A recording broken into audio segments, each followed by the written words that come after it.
Hello and welcome to Synth and Sundry. Today I'm going to use the Elektron Octatrack to process audio coming from the modular that sits right above it. To do that, I'm going to use one through machine to bring the audio in, and then 3 neighbor machines to host effects. In total, that means that I can use 8 effects to process the incoming audio. So, let's get straight to the biscuits. And if you caught that reference, put it down in the comments. In the first effect slot of the through machine, we have the lo-fi collection to fatten up the sound.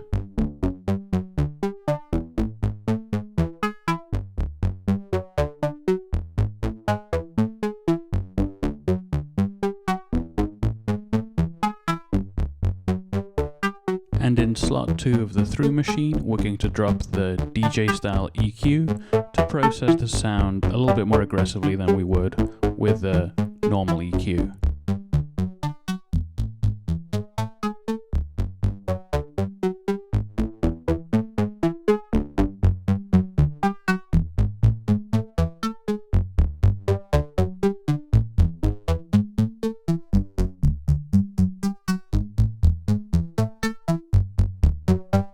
And now we're going to move on to track 2 and the first of 3 neighbor machines. Allowing us to expand this virtual effects pedal board, we're going to start off with the comb filter, which introduces tuned metallic overtones to the sound.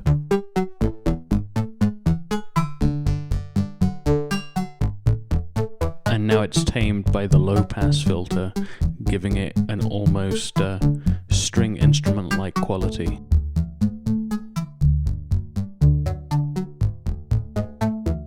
And now comes the excruciating decision of which effect to place into slot 2 of track 2. And I'm going with a classic flanger here.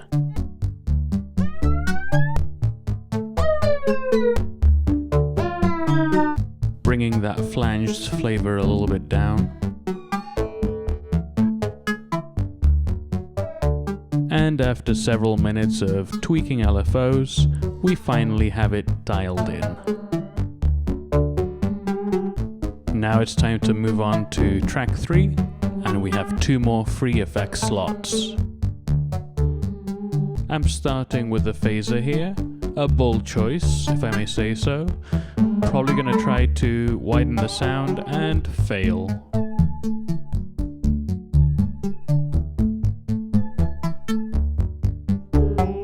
And once more, I'm rolling the figurative dice, going down the list of effects and trying to pick one for slot 2 in track 3. Looks like we have a winner, and it's the delay.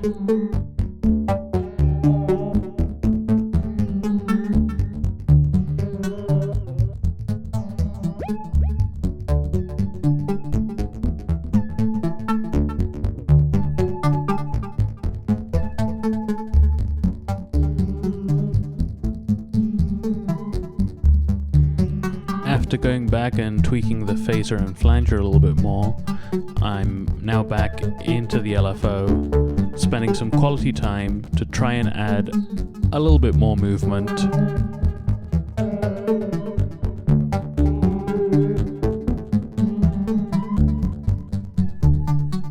These modular cables, man, always in the way. The penultimate effect is going to be a compressor. So I can level off the signal before it goes into the final effect in this effects chain of neighbor machines.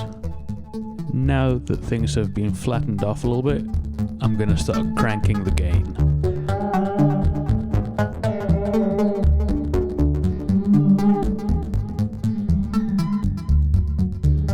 And I'm gonna finish the sound off with the dark reverb.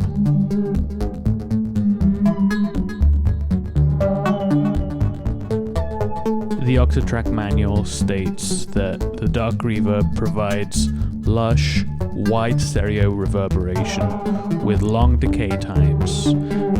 They say that it's good for adding a spacey ambience to a sound.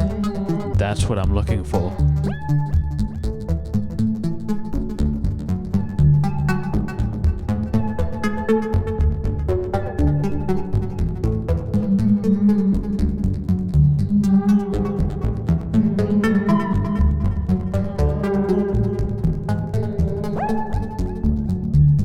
So what I'm gonna do here is add some scene settings so that I can control the sound in real time, just with the fader. So when the fader is all the way to the left on scene A, it'll be the sound that we're hearing now, which is the default sound. As the fader moves to the right, you're now hearing the sound of the parameter change being progressively applied. And that's the great thing about this feature, is that multiple parameters can be progressively changed as you move the fader. It's basically a macro fader.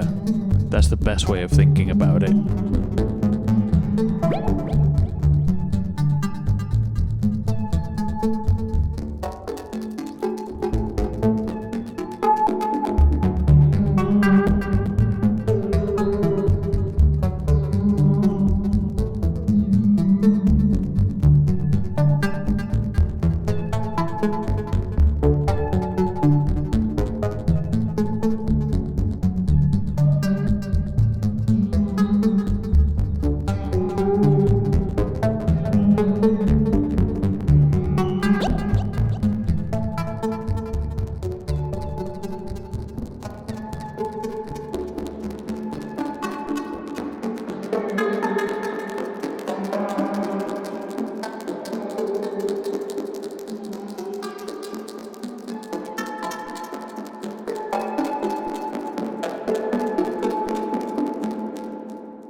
So one thing worth noting is that the Octatrack only allows 3 neighbor machines to follow from that through machine. But that doesn't stop me from setting up a through machine on track 5 on the other side, and then putting 3 neighbor machines right after it. It would just mean that there would be 2 parallel signals being processed by 16 effects in total. If that's something that you're interested in seeing, I don't know if it'll sound any good, then do leave a comment below to let me know. Now, I don't want you to think that all I do with this equipment is just throw together a sequence and then put a bunch of effects after it. I do actually make full tracks, and I'll put some links here on screen or in the description so that you can check it out.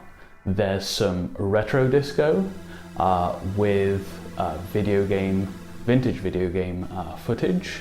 There's also some vocoder electro, if that's more your jam, and some relaxing music as well, and then also added some footage that I took of some storks that land on some nearby buildings here, zoomed into them. So if you want some relaxation, that's also there. Anyways, I'll put links to the music that I make so you can check it out as well. Another thing that I wanted to touch on before I go is that I've set up some affiliate links, and they'll be right at the end of the description. If you do make a purchase through them, the price in your cart doesn't change, but I may receive a small commission. How small, you ask? I don't know. I'll probably get paid with a sachet of sawdust or something like that. Anyways, if you enjoyed the video, please do give it a thumbs up and consider subscribing. Have a great day. See you next time.